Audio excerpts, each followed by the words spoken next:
Қытымыр қаңтардан аязды ақпанға аяқ басарда Семей қаласының тұрғындары неге тәуелді екенін жақсы білесіздер. Әрине, отынға тәуелді.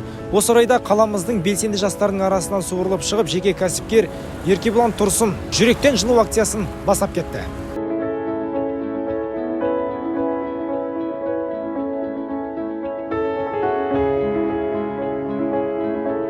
Өзіміздің бастамамызды көтеріп, жылулық жүректен акциясын бастап жатырмыз. Бұл акция арқылы халықтарға көмектесу, әлеуметтік аз қамтылған көп балалы отбасыларға, жалпы мұқтаж азаматтарға көмектесу арқылы бір халықтардың ой салайық, жүрек жылуы арқылы халқымызға біраз көмек жасайық деген ойдамыз.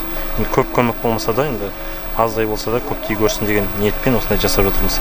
Бұның барлығы болашақта жұмыс жасап жатқан кәсіпкерлерге, жастарға, жалпы азаматтарға үлкен үндеу болсын деген ниетпен осылай қазір сіздердің алдарыңызға шығып тұрмыз. Алда уақытта осы акцияны әрмен қаратай жалғастырады деген ойдамыз. Халқымызға көмек жасауымыз керек. Енді рахмет балаларға. 3 мөшек ағашымды әкеп берді. Енді көмір жағынан көмектесеміз деп жатыр. Көп балалар көмектесіп жатыр. Барлығына енді денсаулық тілеймін. Барлығы жақсы болсын. Рахмет сізге. Көп. Әлемді құтқаратын бір ғана амал бар. Ол мейірім. Бір-бірімізге жақсылық жасап жарысайық.